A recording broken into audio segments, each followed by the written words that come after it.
Chapter 19. Return to the village. We met up with Rigger and the others at the entrance to the forest. In the end, we spent 5 days inside the city. That was more or less right on schedule. There were a few complications, but in any case, our objective was accomplished. If I were to be greedy, I would have liked to visit the Freedom Guild, the city's equivalent of an adventurer's guild. I doubt I would have found any, but there might have been other world travelers like me. Also, since it was the kingdom of the dwarves, I wanted to see their fine crafts and armor, but there's no helping that now. I managed to recruit people who can make them. I should be satisfied with that. I even earned 20 gold coins, so it was a fruitful trip. I had Rigger's group and Kai Zhen's group introduce themselves and exchange greetings. They'll be comrades from now on. I hope they get along well. Come to think of it, you don't see much prejudice among the dwarves. It might be because they're also a demi-human race, but either way, it's a good thing for the future. Now then, just as we were about to depart, a problem arose. I had told Ranga, who was wagging his tail excitedly, fully expecting me to ride him, to carry 2 of the 3 brothers instead. Ranga's joyful expression instantly vanished, replaced by a complete blankness. He staggered backward and sat down. Then he glared at the dwarves as if to say, "Wouldn't this problem be solved if these idiots just disappeared?" The dwarves cowered before his expression, which practically screamed, "I'm going to eat you alive, right now." Then again, the moment they first saw Ranga, they had put on an exaggerated display of shock, shouting, "Gah! Why is something like this here?" Was that one of their party tricks? I don't really get it, but maybe there's some kind of punchline I'm missing. Now hold on, Ranga. The truth is, I tried mimicking a black wolf myself, and I want to test its performance. So I'm leaving 2 of the dwarves to you. At my words, he perked up instantly. Understood, my master. He consented. So Kai Zhen and his eldest son, Garm, would ride on my back.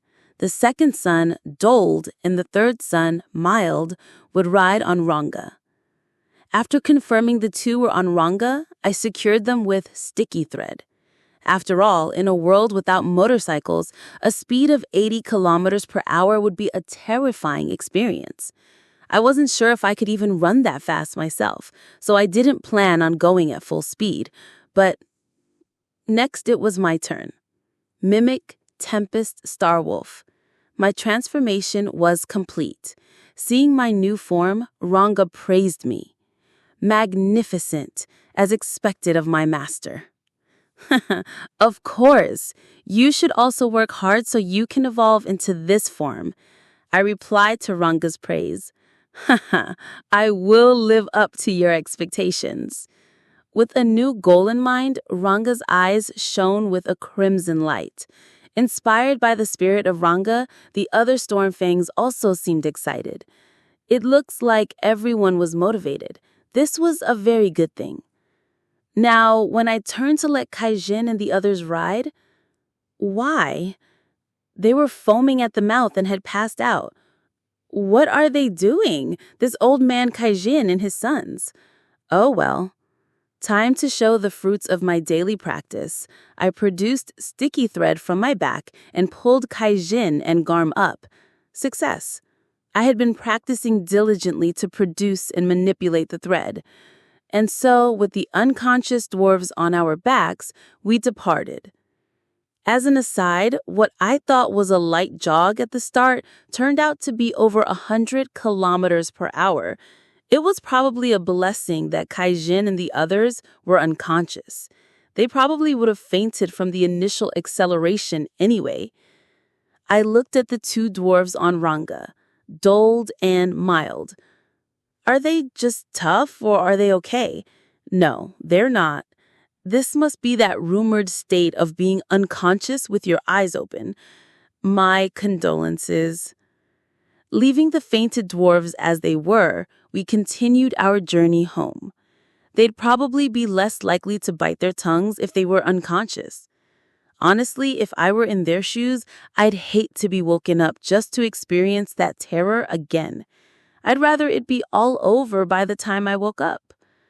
Well, I'll wake them up for meals, though. I guess I'm not a very nice person after all. Speaking of which, Rigger, I meant to ask, have you succeeded in summoning a black wolf? No, I'm ashamed to say I have not yet succeeded. Huh. So even Rigger hasn't managed it yet. The other goblins looked frustrated as well. Similarly, their paired black wolves also looked disappointed. That means only Gupta has. Well, it seems that Gupta fellow managed to do it, you see. What? Gupta, is that true? Yes, sir. I called and he came, sir.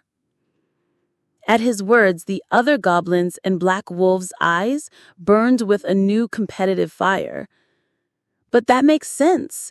After all, Gupta traveled between this dwarven kingdom and the goblin village on foot back and forth. I see. Come to think of it. I always thought he was an idiot, but maybe he's a guy who gets things done when it counts. Well, Gupta may be a fool, but he's not incompetent, I suppose. When you think about it, traveling this distance on foot for 4 months, procuring your own food, is no small feat. Even though they're weak, monsters do appear in this area. My estimation of Gupta went up several notches, though it'll probably fall again soon enough. As night fell, we took a break. I wasn't tired at all, but the others needed to rest. While everyone rested, I decided to check my abilities. The physical performance of the Tempest Starwolf was incredibly high. I could feel power overflowing, almost bursting from me. A light kick against the ground sent me leaping in an instant. Running across the land felt like flying. Combined with my reaction speed, it seemed I could easily draw out its full potential. Up until now, most of my fights ended instantly with a slash from Waterblade, so I hadn't paid much attention to it. But abilities like muscular strength and agility are also crucial elements in battle. In that respect, this Tempest Starwolf form possessed more than enough combat power. It's probably thanks to the Great Sage correction, but the black wolf I mimicked could instantly kill the black serpent. And that's without using any special skills. Based on the explanation I received in the city, the lizard was a bee. Using Great Sage's simulations, I could assign a rough rank to other monsters. By that ranking, the black serpent wouldn't quite reach A rank. It could probably beat 10 giant centipedes, so I'd place it at A-. Similarly, a normal Tempest Starwolf, not controlled by me, would be stronger than the black serpent, but taking on 10 of them would be impossible. No, wait a minute. There's that suspicious skill, Black Lightning. My instincts are screaming at me that this one might be bad news. I should revert to my slime form and give it a test shot. And so, flash, kaboom! The large boulder by the river I had chosen as a target for my test shot shattered and vanished. Let's pretend that didn't happen. I decided instantly. That's right. I didn't do anything just now. It was just a random lightning strike. Let's go with that. I should seal this skill, just like the black serpent's noxious breath, at least until I can learn to control its power. On top of that, it drained a massive amount of my magicules. If I can't regulate it, I can't use it repeatedly. However, its power was, needless to say, immense, and its area of effect was vast. I thought this to myself as I gazed at the spot where the boulder used to be, a 20-meter radius around it now glowing with superheated vitrified glass. What was that? Rigor and the others came running. Whoa, lightning just struck right in front of me. That was a surprise, I said, playing it off. It seems I interrupted their rest. I felt bad about that. From now on, I'll have to conduct any dangerous-looking experiments somewhere I can do it in secret. But well, I got the data I needed. Time to restart the mental simulation. With Black Lightning, even a black wolf not controlled by me could probably defeat 10 black serpents. This means the Tempest Starwolf might have surpassed the A-rank wall. An A-rank monster is powerful enough to wipe out a small town. They are designated as disaster-class threats. It would be wise to refrain from mimicking the black wolf near towns in the future. And so, my research continued until dawn. The next morning, the dwarves woke up, their faces still pale. Are they going to be okay? Are you all right? Ah, yeah, where are we? As their consciousness cleared, they began to look around in confusion at the unfamiliar scenery. When I told them we were on a journey to the goblin village, they were shocked anew. What? That's a journey that would normally take about 2 months.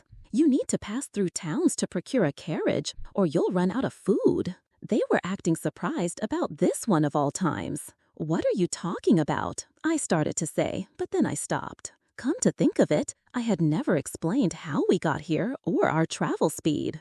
There's no rush. So, I decided to explain our situation to the dwarves. Rigor and the others were preparing breakfast. Goblin cuisine consists of roasting, and only roasting. It's fine for now. I don't have a sense of taste after all. But once I acquire one, I'll have to drill the art of cooking into them. Can goblins adapt to a more cultured lifestyle? I believe it's possible.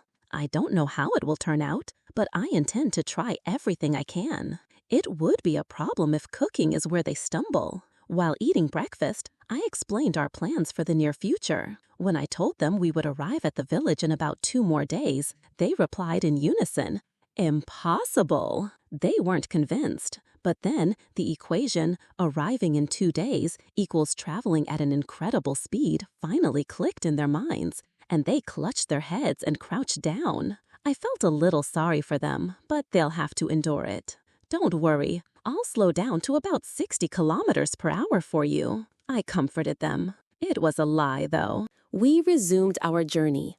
I used thought communication to create an environment where we could all talk. Thankfully, it seemed to work on the dwarves as well. Thought communication is like an advanced version of telepathy, and its appeal is the ability to link with multiple people for a group conversation. It will likely be useful for coordinated actions in the future too, though its effective range seems to be only about 1 kilometer. Since this was their second time, perhaps they were mentally prepared, as the dwarves clung to our backs without fainting.